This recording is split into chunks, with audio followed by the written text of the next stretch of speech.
सन 2000 में रिलीज हुई ऋतिक रोशन की डेब्यू फिल्म कहो ना प्यार है। ये एक इंस्टेंट हिट थी, उस साल में सबसे ज़्यादा बिजनेस करने वाली फिल्म भी। फिर ऐसा क्या हुआ कि ऋतिक पहली ही फिल्म के बाद इंडस्ट्री को छोड़ना चाहते थे। आज यही बताने वाली हूँ, रील नहीं रियल स्टोरीज में।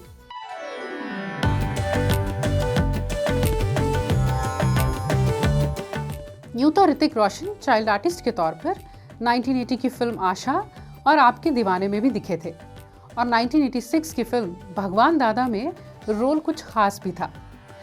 फिल्म उनके नाना जे ओम प्रकाश साहब ने ही बनाई थी। और फिर आई 14 साल बाद फिल्म कहो ना प्यार है। ऋतिक बचपन से एक्टर बनना चाहते थे, लेकिन पिता राकेश रोशन नहीं चाहते थे कि वो सिर्फ एक्टिंग ही करने की सोचे। वो चाहते थे ये खूब पढ़ाई भी करें, क्योंकि उन्होंने खुद बहुत स्ट्रगल किया था इंडस्ट्री में। थोड़े बड़े हुए तो फादर को असिस्ट किया कई फिल्म्स में, और कोयला के दौरान ये लगा कि अब मुझे भी कैमरा के आगे आना है। अपना फोटो शूट करवाया। जब प्रिंट्स आए तो डैड को दिखाए। उस वक्त वो कहते हैं, मेरे दिमाग में ये बिल्कुल नहीं था कि डैड मेरे लिए फिल्म बनाए। सोच रहा था पोर्टफोलियो होगा तो दूसरे फिल्म मेकर्स के पास काम मांगने जाऊंगा। ऋतिक कहते हैं, ये बात मुझे मालूम थी कि मेरे फादर कभी अपने काम के साथ कॉम्प्रोमाइज नहीं करेंगे। लेकिन जब फिल्म कहो ना प्यार है में उन्होंने मुझे लेने की बात की तो मैं बहुत कंफ्यूज हो गया। थोड़ा वक्त लगा था विश्वास करने में कि मुझे ही लेने वाले हैं फिल्म में। मैंने 4 महीने मांगे, मेडिटेशन की, थोड़ा गाना भी सीखा, डांस क्लासेस ली, एडिक्शन भी सीखी, सलमान खान को कॉल किया अपनी फिजिक को लेकर, और ट्रेनिंग भी ली। जब फिल्म के लिए पहला शॉट हुआ तो पहले ही टेक में ओके हुआ। फिल्म में ऋतिक का डबल रोल था, रोहित और राज। कई सीन्स ऐसे थे जो खुद निभाए, ताकि फिल्म के साथ देखने वालों के साथ इंसाफ हो सके। जैसे रोहित के मरने का सीन, जहां 45 फीट पानी के नीचे का शॉट था, ये इन्होंने खुद दिया था। इस फिल्म को बनाने के लिए राकेश रोशन ने अपना घर, अपनी गाड़ियां गिरवी रखी थी।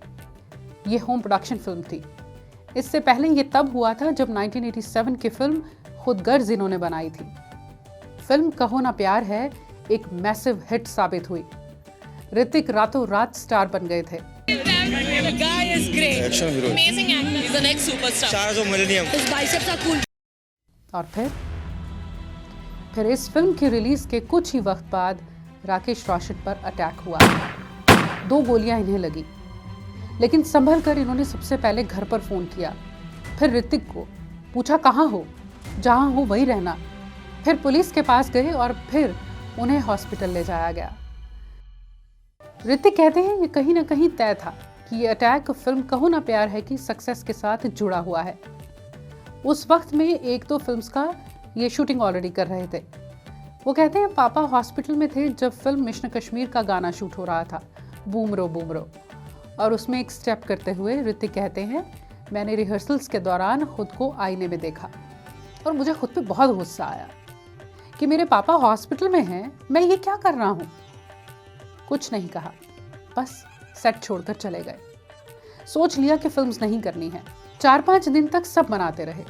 फैमिली ने भी बात की, और अकेले रहा तो ये सोचा कि ये जिसने भी किया है, अगर मैं फिल्म्स करनी छोड़ देता हूँ तो ये उनकी जीत होगी और हमारी हार।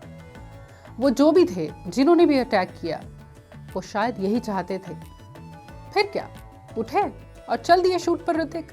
कहो ना प्यार है से अमीषा पटेल की भी शुरुआत हो रही थी। डेब्यू फिल्म थी दोनों की, ऋतिक और अमीषा की। रातों रात स्टार बन गए थे। अलग अलग सेरेमनीज में, अलग अलग कैटेगरीज में इस फिल्म ने लगभग 102 अवार्ड्स जीते थे, जिसके लिए इस फिल्म का नाम Guinness book of world records में भी शामिल हुआ। और इसी फिल्म के लिए राकेश रोशन ने अपना पहला फिल्म फेयर अवार्ड जीता, प्रोड्यूसर और डायरेक्टर के तौर पर। और ऋतिक पहले ऐसे एक्टर बने जिसने एक ही फिल्म के लिए दोनों अवार्ड्स, यानी film fair award for best debut का अवार्ड भी जीता और film fair award for best actor का अवार्ड भी जीता।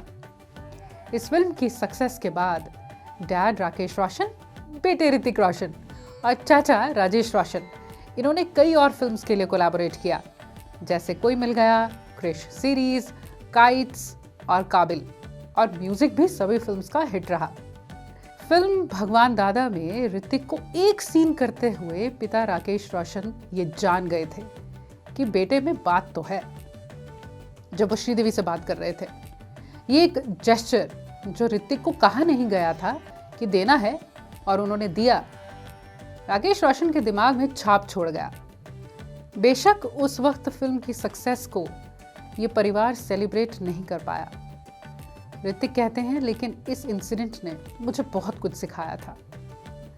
और एक बच्चों को मुस्कुराते हुए, लोगों को मेरी तरफ देखकर खुश होते हुए देखना, जब इन्होंने क्रिकेट मैच खेला था उसी दौरान, वो कहते हैं मेरी रिस्पॉन्सिबिलिटी तो है और मुझे कुछ करके भी दिखाना है। और आज आने वाले एक्टर्स, कई नए एक्टर्स, उभरते हुए कलाकार ऋतिक को देखकर इंस्पायर होते हैं। जैसे टाइगर श्रॉफ ने एक इंटरव्यू में कहा था कि मैं ऐसी कोई फिल्म नहीं करूंगा जिसके लिए किसी और को कंसीडर भी किया गया हो, चाहे वो किसी भी रीज़न के लिए उन्होंने छोड़ी हो, पर मैं नहीं करूंगा अनलेस वो फिल्म ऋतिक रोशन ने रिजेक्ट की हो। वैसे मैंने बात ऋतिक की फिल्म कहो ना प्यार है की है। आपको कौन सी फिल्म है ऋतिक की जो सबसे ज़्यादा पसंद है? कमेंट्स में लिखिएगा।